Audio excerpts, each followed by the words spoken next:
ये बात ध्यान से समझ लीजिए। जैसे कोई बहुत बड़ा तांत्रिक है और वो भूतों को वश में करने वाला है और तुम्हारे ऊपर भूत लगा दे, तंत्र के द्वारा मारण मूठ या कोई शाप या किसी तरह का अमंगल, ध्यान दीजिए, ये इस धर्म की बड़ी महिमा है। यदि आप भगवद आश्रित हैं, नाम जप कर रहे हैं, तो ना माया का कपट चलेगा, ना किसी का तंत्र तुम्हारे ऊपर चलेगा, ना किसी का कोई मारण मंत्र चलेगा, ना कोई भूतावेश तुम पर आविष्टित कर सकता है, ना किसी भी तरह की कोई विष आदि की। यदि आप सच्चे हृदय से भगवान की शरण में हो तो तुम्हारे ऊपर विष का भी प्रभाव खवाया जाएगा, विष वो हो जाएगा स्वास्थ्य वर्धक अमृत। गरल सुधा, गोस्वामी जी कह रहे, रिपु करहि मिताई, गोपद सिंधु अनल शीतलाई। जो भगवान का आश्रित जन होता है उसको विष भी अमृत हो जाता है। अगर उससे दुश्मनी करेगा ना कोई और उसका बुरा चाहेगा, वो जितना कुप्रचार करेगा, निंदा करेगा, उतने उसका यश बढ़ेगा। अगर वो आग लगा देगा तो उसके शरीर में चंदन से भी बढ़कर शीतलता का काम आग करेगी। जो भगवद आश्रित है, श्री हरिराम व्यास जी ने भी प्यारी जू के चरणों के आश्रित जनों को पुष्ट करने के लिए बताया कि राधा प्यारी के चरणारविंद शीतल सुखदाई, कोटि चंद मंद करत नख विद जुन्हाई। श्री राधा प्यारी के चरणारविंद शीतल सुखदाई। शाप ताप रोग शोक दारुण दुख आरी, लाल इष्ट दुष्ट दलन कुंज भवन चारी। हमारी गोरी भोरी प्रियाजू के गोरे चरणारविंद का जिसने आश्रय ले लिया है, शरणागति ले ली है और राधा राधा नाम जप करता है, तो किसी भी ऋषि का साप उस पर लागू नहीं होगा। हरिराम व्यास जी कह रहे ये विशाखा सखी के अवतार है, कह रहे शाप कोई लागू नहीं होगा उसके ऊपर। ताप दैविक भौतिक ताप उसका स्पर्श नहीं कर सकता, कोई भी पाप उसे अपने अधीन नहीं कर सकता, किसी का भी तंत्र मंत्र उसके ऊपर लागू नहीं हो सकता, क्योंकि ये चरणारविंद लालजू के भी इष्ट है और ये चरणारविंद दुष्टों की दुष्टता का दलन करने वाले और हृदय में प्रेम प्रकाशित करने वाले हैं। कोई भी भयानक से भयानक रोग तुम्हारे शरीर पर हो सकता है, पर वो तुम्हें अधीन नहीं कर पाएगा। शाप ताप रोग शोक, बड़ी से बड़ी हानि होने पर भी तुम्हें शोक स्पर्श नहीं करेगा, प्यारी जू के चरणों का जिसने आश्रय ले लिया है। ये ऐसा परम धर्म है कि इसके आश्रित को कोई भी तंत्र मंत्र मूठ मारण भूत प्रेत पिशाच पिशाचनी कोई भी नहीं स्पर्श नहीं कर सकता, ध्यान रखना। हां, अपना कल्याण कराने के लिए सामने आ सकता है, क्योंकि नाम जापक ही सबके कल्याण का सामर्थ्य भाव रख सकता। जो निरंतर नाम जप करता है उसमें सब सामर्थ्य आ जाती है। एक बार भाई जी से हनुमान प्रसाद पोद्दार जी समुद्र के किनारे बैठे नाम जप कर रहे थे, तो देखा एक सफेद पोशाक पहने हुए पाग बांधे हुए पारसी वेशभूषा में सामने खड़े हैं। भाई जी ने सदाचार के कारण कहा, बाबूजी क्यों खड़े हो, बैठ जाइए। तो उनका आप बोले तो मेरे में सामर्थ्य है आपसे बात करने की, डरना नहीं आप। भाई जी ने कहा मैं क्यों डरूंगा, आप कोई भयावह थोड़ी लग रहे हैं। बोले लग नहीं रहा, लेकिन भयावह हूं, मैं प्रेत हूं। भाई जी तो कोई बात नहीं, जो भगवत भजन में ये सब कई जगह ऐसा घटना में, गंगा किनारे जैसे श्मशान है, ऐसा नहीं कि प्रेत योनि नहीं होती, होती है, पर वो प्रभाव नहीं दिखा सकती, ऐसे प्रत्यक्ष देखा है। भाई जी ने कहा कि तो आप हमारे पास क्यों आए हो? बोले अपना उद्धार कराने के लिए। मुझे गीता कंठस्थ है, बहुत से शास्त्र कंठस्थ हैं, पर कुछ ऐसी मेरे से गलतियां हो गई जिनके परिणाम रूप मुझे प्रेत योनि प्राप्त हुई है। फिर मुझे आंतरिक संकेत हुआ है कि आप हमारा कल्याण कर सकते हो। भाई जी ने कहा तो बड़े आश्चर्य की बात है कि आपको गीता कंठस्थ है और फिर आप प्रेत योनि में। गीता के एक श्लोक बोल दे तो प्रेत तो मुक्त हो जाता है। बोले मुझे से कुछ ऐसे भयानक अपराध हो गए, जैसे गुरुद्रोह है, वैष्णव अपराध, ये बड़े भयानक अपराध होते हैं। जब किसी का पतन होना होता है तो माया यही खेल खिलवाती है, क्योंकि और सब पाप हैं वो दरस परस अगनाश, गुरुजनों के संतों के दर्शनों से ही नष्ट हो जाते हैं।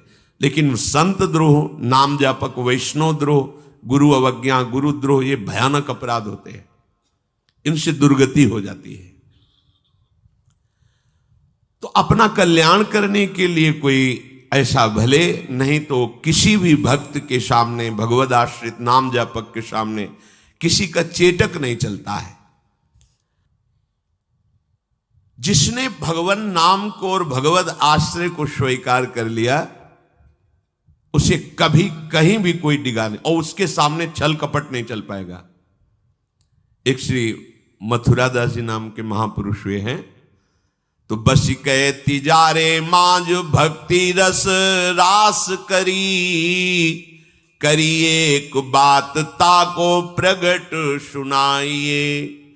आयो बेशधारी को करे सालिग्राम सेवा, डोलत सिंहासन पे आन भीर छाइए। स्वामी के जो शिष्य भयो तीनों के भाव देखी, वाही को प्रभाव आए कहो ही भाई। नेक आप चलो उरीति को बिलो किए जू, बड़े सर्वज्ञ कही दुखे नहीं जाए। मथुरादास जी तिजारी ग्राम में निवास करते थे। वैसे संतों का जो ग्राम में निवास होता है वो जगत मंगल की भावना से होता है। किसी भी गांव में जहां जो संत वास्तविक भगवत प्रेमी रहते हैं, वहां से भिक्षा लेकर उनको निष्पाप करते हैं, शिक्षा देकर के भगवत प्राप्ति कराते हैं, क्योंकि उनके श्रीमुख से नाम कीर्तन भगवत चर्चा होती ही रहती है। नंद नंदन की अनन्य उपासना करते थे। ये राजस्थान में ग्राम है तिजारे में, वहां वो रहते थे।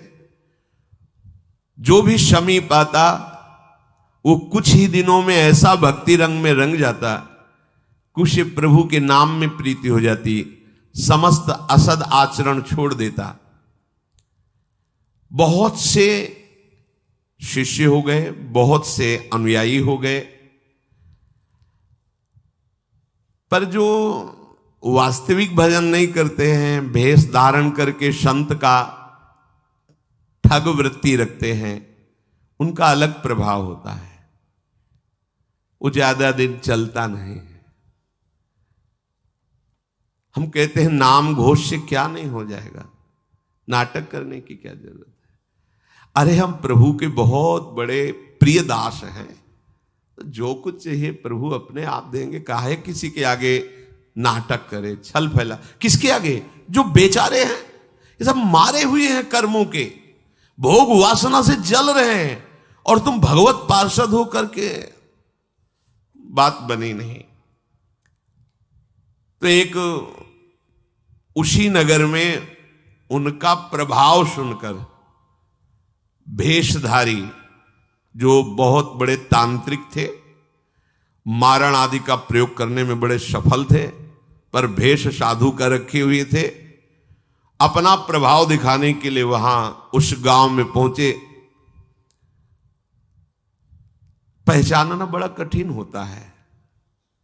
साधु और वेशधारी दोनों में पहचान बहुत कठिन होती। जब तक आप साधु नहीं हो तब तक आप साधु को नहीं पहचान सकते हो, क्योंकि जो वेशधारी स्वांग करेगा वो साधु से भी अच्छा करने की चेष्टा करेगा, क्योंकि स्वांग कर रहा है ना, तो बड़े बड़े भ्रमित हो जाते हैं। दर्शन भक्त अनूप, सेवक जी ने लिखा है, पर रूप न शोभित प्रीति बिनु, और प्रभाव उनका ऐसा भरम भटकत भूप, बड़े बड़े राजा भ्रमित होकर उनके शिष्य बन जाते हैं। वेश का ऐसा प्रभाव है। इसीलिए भगवत रसिक जी ने एक पद में लिखा है, भेषधारी हरि के उर शालें। जो वेश केवल बनाया है रुपया पैसा के लिए, भोगों के लिए, हमें तो लगता है नहीं बनाना चाहिए। और काम कर लेना चाहिए, क्योंकि इसमें शुद्ध संतों को गालियां पड़ती हैं, शुद्ध भगवत मार्ग के पथिकों का अपराध बनता है, जिससे तुम कुल परंपरागत नष्ट हो जाओगे। जो वेश धारण करके संतों को गालियां दिलाते हैं, कुल परंपरागत नष्ट हो जाएंगे। क्योंकि जैसे आपकी श्रद्धा है किसी संत वेश पर और आपकी श्रद्धा टूटी, गलत आचरण हुआ, तो आप ही कहोगे सब ऐसे संत होते हैं, ऐसी गालियां दोगे, ऐसा अपराध करोगे, उसका मूल कारण वो बना वेशधारी, इसलिए उसका सर्वनाश होगा। तुम्हारा तो पतन हो ही गया, उसका सर्वनाश हो जाएगा।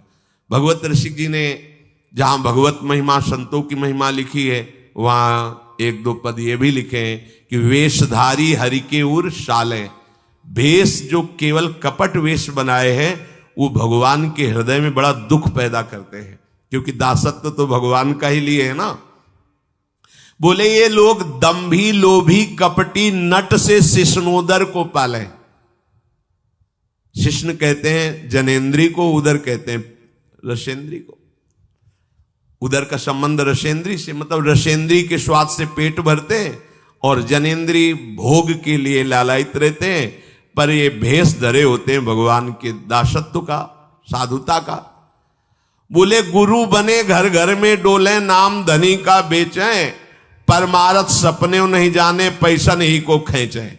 कंठी जेबे में रहती है, घर घर में जाकर के कंठी बांधना, रुपए लेना, फसाओ फसाना, परमार्थ खुद नहीं पता, स्वप्न में नहीं जानते कि परमार्थ किसे कहते हैं, परमार्थ का ककारा नहीं आता, और लाखों कंठिया बांध के अगर एक एक देगा तो 1 लाख तो हो ही गए ना, बढ़िया है। हमने तो आज तक ऐसे साधु कभी एक नहीं देखे जो साधु रहे वैसे खुद और दे, ऐसे देखा है, ऐसे करते नहीं। पैसे देने वाले का आदर कभी साधु के यहां नहीं होता। अगर आदर हो रहा है तो साधुता में कच्चाई है। धनी, अभिमानी, पदाधिकारी, पैसों वालों का आदर साधु के यहां नहीं होता। अगर होता है तो कच्चाई है, सच्चाई नहीं है। सच्चाई होगी तो जान रहा है कि जिसके द्वारा भेजा गया है हम उसको देख रहे हैं, तेरे को क्या दे, तेरे को लग रहा है। तो हमने एक बार कसम खवाई थी, 3 बार कहा था, तुम्हें तुम्हारे आराध्य देव की कसम है, अगर ऐसा लगता हो कि यहां तुमसे पोषण होता कभी मत देना, क्योंकि हमें पता है हमारा भरण पोषण हमारे गुरु से होता है, आचार्य से होता है, इष्ट से होता है। जिसने सृष्टि बनाई वो तुमसे सहयोग नहीं लिया है, अकेले बना लिए। तो हमारा भरण पोषण करने के लिए तुम्हारे जैसे को निमित्त बनाने की जरूरत नहीं है, वो तो तुम्हारे सौभाग्य उदय करने इसलिए निमित्त बना दिया। नहीं, वो ऐसे भी जो स्वर्ण का पहाड़ है 4 लाख योजन का, कितने सुनार लगे उसको बनाने में है? अरे वो एक क्षण में सब कर तुम, अकर तुम, अन्यथा कर तुम। इसके लिए खोए रतन फिरत जे, घर घर कौन काज ऐसे जिए, हरिवंश चंद्र महाराज कह रहे। इसके लिए भटकना पड़े कि कोई मुझे धन दे दे, कोई मेरा चेला बन जाए तो मुझे भोग सामग्री समर्पित करे, तो इसका मतलब अभी परमार्थ का पता नहीं है। और कबहू को वक्ता होए बनी बैठे, कथा भागवत गावे, अर्थ अनर कछु ले भाषे, पैसल ही को धावे। श्लोक क्या कह रहा है, उसका भावार्थ क्या है, उसका रहस्यार्थ क्या है, अनुभव कुछ नहीं है। बस कबहू कवे हरि मंदिर में सेवाएं करे निरंतर बासा, भाव भगत को भेद न जाने, पैसन ही की आशा।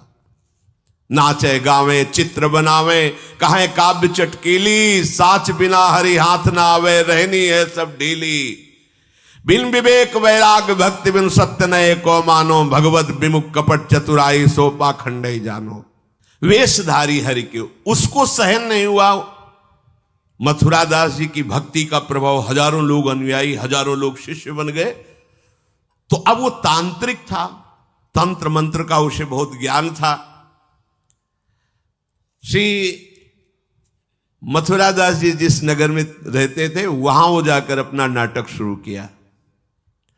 उसने सब जगह प्रचार प्रसार किया। मैं गंडकी नदी में 12 वर्ष तक खड़े होकर के तपस्या करके आया हूं, केवल दूध का आहार करता था। उसके प्रभाव से शालिग्राम भगवान हमारे बस में हो गए। और आप सबको मैं दिखा सकता हूं कि शालिग्राम मेरे वश में है, देख लीजिए। सिंहासन लाता, बाहर रखता, हजारों की भीड़, ऐसे ऐसे करता तो वो ऐसे शालिग्राम उठते और नाचते हुए ऐसे ऐसे ऐसे फिर रख जाते, फिर ऐसे ऐसे ऐसे ऐसे। अब तो सबको आश्चर्य हो रहा, जैसे चुटकी बजा रहा वैसे शालिग्राम की बटिया ऐसे ऐसे ऐसे। लोग भीड़ कटने लगी, क्योंकि अब जैसे राधा राधा कहो, कोई जंतुर नहीं है, कोई भस्म नहीं है, कोई वादा नहीं है, तो फिर कम वहां तो दिखाई दे रहा ना ऐसे, देखो ये सब तो लगता है ना कि हाँ भाई। अब हमसे पूछो कि हमारे मन में क्या चल रहा है, हमें नहीं पता है। हमें ये देखना है कि हमारे प्रियाजू के मन में क्या चल रहा है। मन मन की रुचि जानिने, मुझे अपनी लाडली की मन की जान के उनकी परिचर्या में रहना है कि तुम्हारे मन की जान के तुम्हारी परिचर्या में रहना है। हाँ, तुम यदि मन से ऊपर उठना चाहते तो हमारी बात मान लो, मन को अधीन करके, और मन के अधीश्वर भगवान में तुम्हारा प्रेम हो जाए, तुम्हारा जीवन कृतार्थ हो जाए। अब वहां नाम नंद नंदन का भजन पद्धति, तो जो कमजोर लोग थे उन्होंने कहा कि आज तक कोई चमत्कार तो दिखाया नहीं मथुरा दास जी ने। देखो ये हैं संत, 12 वर्ष से दूध पी के गंडकी नदी 12 मिनट भी नहीं खड़ा होगा कभी। अब भेंट जो जितनी चढ़ाएगा उतने उसके दुख नष्ट होंगे। अरे भैया वहां तो रुपया सब समेटता, फिर दूसरे मोहल्ले में पूरे गांव में अब तो जय जयकार, शालिग्राम भगवान को नचा। कोई सेवा की सामग्री लेने गए थे मथुरा दास जी की श्रीअंग सेवा में जो रहते थे संत जन, उन्होंने देखा, वो आए, बोले महाराज एक बड़ा चमत्कारी महात्मा आया, वो कह रहा 12 वर्ष से हम दूध पीकर गंडकी नदी में वो ऐसे ऐसे करता तो साल। तो बोले भैया भक्त तो हो ही नहीं सकता, भक्त भला भगवान को अपना प्रदर्शन क्यों बनाएगा और उसके बदले में भेंट लेकर के, ये तो नाटक है भैया। वो देखे भी नहीं थे, बोले ये तो नाटक है, कोई संत ऐसा नहीं कर सकता, कोई भक्त ऐसा, कोई संप्रदायाचार्य से दीक्षित वैष्णव मार्ग में चलने वाला, ये तो अपराध है। तो उनका महाराज जी तो हजारों लोग वहां प्रभावित हो, अच्छा है भगवान उस रूप में। बोले नहीं महाराज, फिर सत्य मार्ग के प्रकाशित करने के लिए आप यहां विराजमान, अगर उसका कपट पाखंड चला तो हजारों लोग धोखे में हो जाएंगे, चलो आप एक बार उसके सामने। तो उनका कि यदि हम उसके सामने गए तो उसका सब ये दुकान बंद हो जाएगा।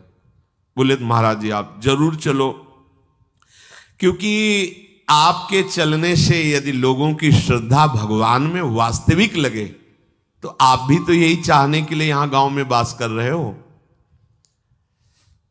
उनको बड़ा दुख हुआ कि एक तो उसको दुख होगा, उसका नाटक बंद होगा, दूसरा कि वो जान क्यों नहीं रहा है जिन भगवान को तुम नचा रहे हो, अगर वास्तविक उनके तुम सेवक बन जाओ तो तुम्हें सब कुछ प्राप्त हो जाएगा। शालिग्राम भगवान श्री हरि ही है, कोई और नहीं है।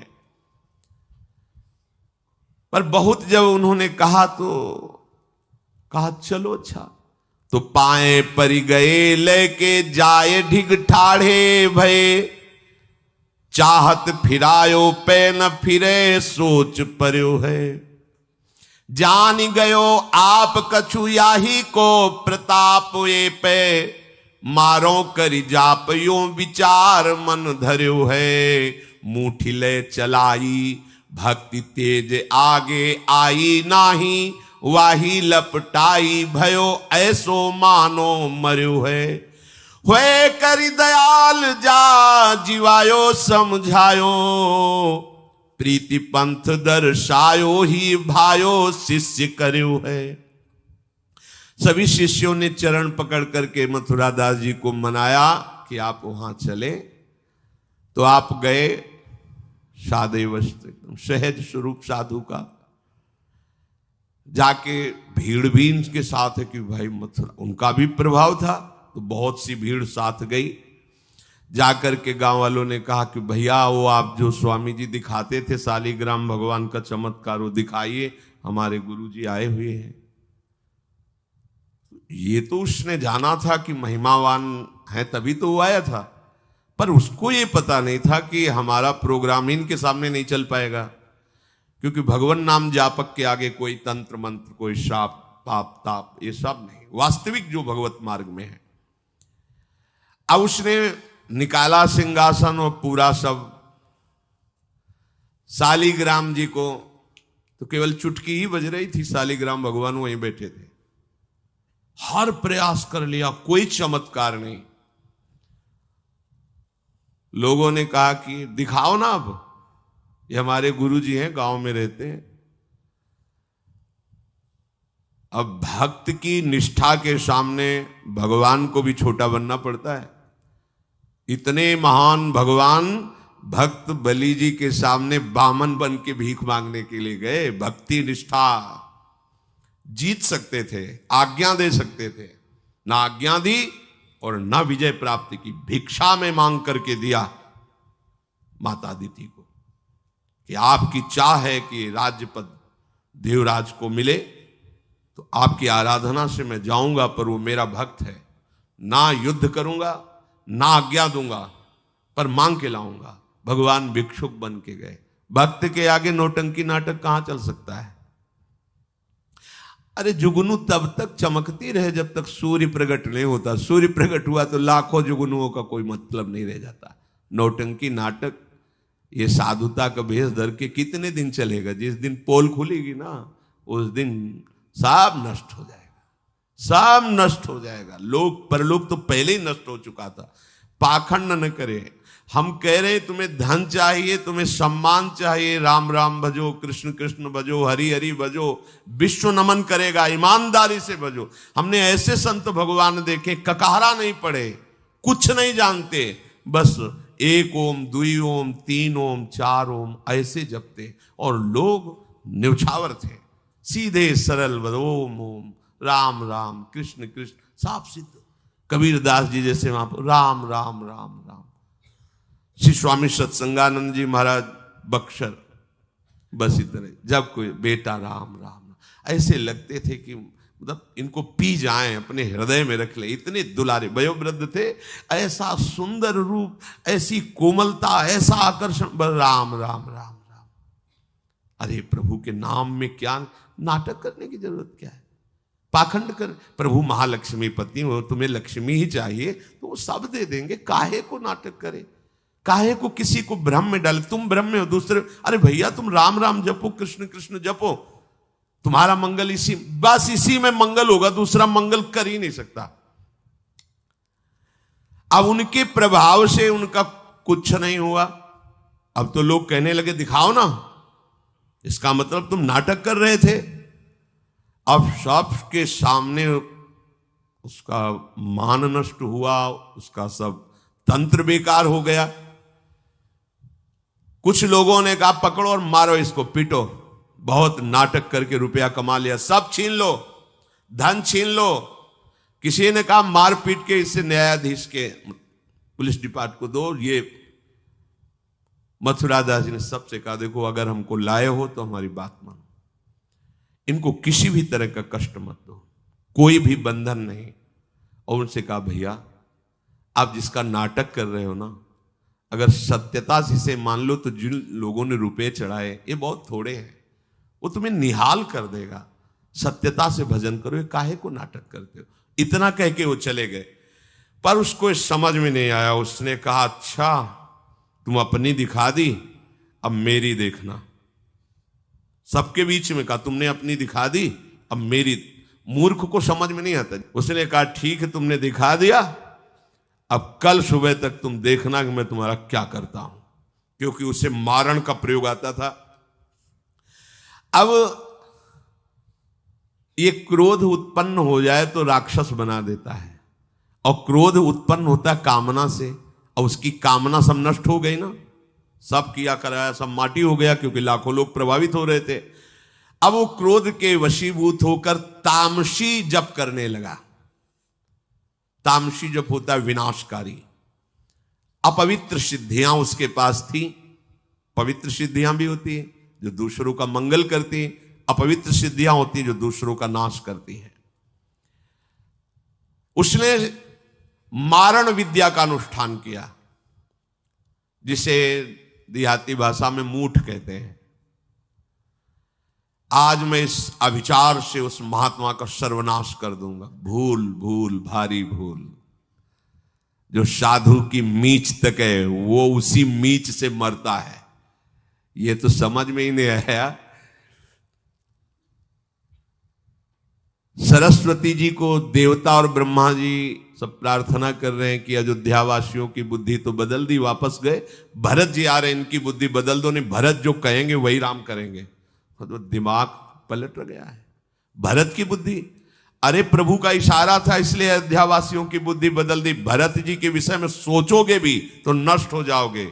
महाप्रेमी भरत के विषय में सोचना ही तुम्हारे लिए अमंगल हो जाएगा। और हम क्या, करोड़ों सरस्वती भी हो तो भरत की भाव भरी भक्ति में बाधा नहीं पहुंचा सकती। अब उसने प्रारंभ किया, बैठ करके आसन में मूठ का एक खप्पर जैसी आकृति प्रकट होती है और उसमें जाजुल्यमान तेज होता है। और वो जहां जाएगा तो जिसके पास जाना है वहीं शुरू हो जाएगा उसका खून पोकना, नीचे से शौच द्वार से मुंह से वो खून की उल्टी आना, उसके पहुंचते पहुंचते और जहां पहुंची तो वो नष्ट हो जाएगा, मर जाएगा और वापस चली जाएगी। वहां जाके प्रमाण देगी कि हम काम कर आई हैं। वहां भक्तों ने देखा कि एक खप्पर में आग जलती हुई राउंड राउंड ऐसे गोला होता, तो जाके कहा मथुरा दास जी ये उसकी चलाई हुई मूठ है, तुम कुछ परेशान मत हो, यहां कुटिया की डेहरी में भी प्रवेश नहीं करेगी। अब वो आकर के मारण बस वहां घूम रहा है। मथुरा दास जी निकल के आए, हाथ जोड़ा, क्योंकि सब मंत्र सब सिद्धियां भगवान की, तो ना चाहे पवित्र हो या अपवित्र हो, तो उन्होंने कहा तुम सर्वज्ञ भगवान की ही शक्ति से संपन्न हो, तुम जानती हो कि हमारा कोई अपराध है क्या? अगर अपराध है तो हम बाहर निकल के आते हैं, आप हमें नष्ट कर दो। यदि अपराध नहीं है तो जिसके द्वारा किया गया उसको दंड दो। तुरंत मूठ वापस हुई, कोई मंत्र मंत्र नहीं पड़ा, तुरंत वो मारण वापस हुआ। उधर शुरू हो गया उसका खून, नीचे से ऊपर से, जैसा इनके जैसे काशी नरेश को जब पौंड्रक राजा के साथ भगवान ने उद्धार किया तो उसके लड़के का नाम था सुदक्षिण। वो पंडितों से विला बोला ऐसा मारण प्रयोग कर सकते हो कि द्वारिका को मैं द्वारिकाधीश नष्ट कर दे। मंत्र में ताकत होती पर उनको ये पता नहीं था जिससे मंत्र प्रकट हुए भला उन पर कैसे प्रभाव चले। उन्होंने कहा हाँ, तो उनका भारी दक्षिणा देंगे। तो काशी में अनुष्ठान शुरू हो गया और प्रकट हुई कृत्या। ऐसा नहीं, मंत्रों में ताकत होती है। पर भगवान शिव ने प्रकट होकर कहा था कि जो ब्राह्मण भक्त नहीं है, जो ऋषि भक्त नहीं, उसी पर ये मारण का प्रयोग काम करेगा, अन्यथा नहीं। तो भगवान का नाम ही नमो ब्रह्मण्य देवाय गो ब्राह्मण हिताय च। अब मारण कृत्यारूप रखकर द्वारिका को जलाने के लिए गई। द्वारिकावासी भागे, भगवान से कहा, भगवान ने सुदर्शन जी को आज्ञा किया करो हिसाब। भगाते हुए कृत्या को ले गई तो कृत्या ने पहले उन ब्राह्मणों को मारा, तो दक्षिण को मारा, फिर सुदर्शन ने कृत्या को नष्ट किया और पूरी काशी में आग लगा दी। ये भागवत में वर्णन है। भगवत भक्त या प्रभु के ऊपर कोई मारण चलेगा क्या? वो मारण उसी बाबा जी के पास जो नौटंकी कर रहे थे शालिग्राम के नचा, अब तो त्राहिमाम मच गया। और वो संत भगवान गए, क्योंकि पता था कि बचेगा नहीं, मंत्र का प्रयोग है। गए और भगवान नाम उच्चारण किया, कृष्ण कृष्ण कृष्ण। नंद नंदन के उपासक थे और मूठ से कहा शांत हो जाओ। भक्त की आज्ञा का पालन हर मंत्र करेगा, क्योंकि मंत्राधिष्ठात्र भगवान का आदेश है। शांत हो गई मूठ और उनसे कहा भैया देखा, तुम्हारा ही मंत्र तुम्हारे को अभी मार देता, अब सुधर जाओ। मतलब मृत्यु दशा को प्राप्त हो गए थे। संतों के हृदय में बदला लेने की कहीं कोई वृत्ति नहीं होती। संत कभी नाराज होते हैं तो उसमें मूल देख लेना आप विचार करके। आप जब अपना अमंगल करना अपना, तब वो आपसे नाराज होंगे।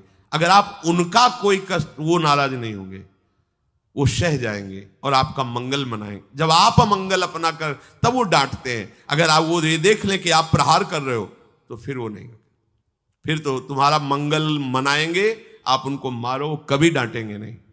बड़ा कोमल चित्त संतों का होता है। संतों के हृदय को केवल संत ही जान सकते हैं। अगर एक संत भगवान जा रहे थे गंगा के किनारे, तो किसी के कपड़ा फैले थे, धोबी ने दो को फैलाया था, वो तो अपने मस्ती में थे, पैर पड़ा तो वही डंडा लेके दौड़ा जो जिससे कपड़ा छाटता था। भगवान ने तुरंत सुदर्शन चक्र का स्मरण किया, फिर चक्र से कहा अंतर्ध्यान हो जाओ। तो रुक्मिणी जी ने पूछा, प्रभु ये लीला तो किसी भक्त की रक्षा के लिए होती, फिर आपने क्यों रोक लिया? बोले जब वो डंडा लेके दौड़ा तो महात्मा जी भी उठा पटक दिए, घूंसा चला रहे थे, तो हमने कहा सुदर्शन की जरूरत नहीं है, दोनों बराबर ही है। साधु यदि क्षमा कर दे तो होश में हो जाना, अगर वो डांट दे फटकार दे तो निर्भय हो जाना, बच गए। और अगर वो मौन होकर के क्षमा कर दे, कुछ ना बोले, तो उमा क्षमा श्राप होते भारी, फिर जो मालिक हिसाब करेंगे फिर वो सह नहीं पाओगे। इसीलिए भगवत प्रेमी महात्माओं का कोई अपराध न मने, भगवान से मनाना चाहिए कि हे नाथ मेरी कभी बुद्धि ऐसी मलिन न हो जाए कि आपके नाम जापक आपके प्रेमी संतों के प्रति हमारा द्रोह भाव हो। भगवान का चरणामृत उतारा, शालिग्राम का उसको पिवाया और बैठा ला और कहा देखो, जिन प्रभु की आराधना प्रभु को अधीन कर लेती है, प्रभु के धाम की प्राप्ति कराती, तुम चंद रुपयों के लिए नाटक कर रहे हो। आज से ऐसा वो चरणों में गिरा, कहा महाराज वास्तविक न मैं कभी 12 वर्ष गंडकी नदी में खड़ा हुआ हूं, न कभी दूध पिया हूं, मुझे पैसा कमाने का रास्ता अच्छा समझ में आया, इसलिए आज से मैं वास्तविक आपके चरणों का शिष्य बन करके भजन करूंगा, और हमारे द्वारा जो भी गलती हुई आप उसे क्षमा कीजिए।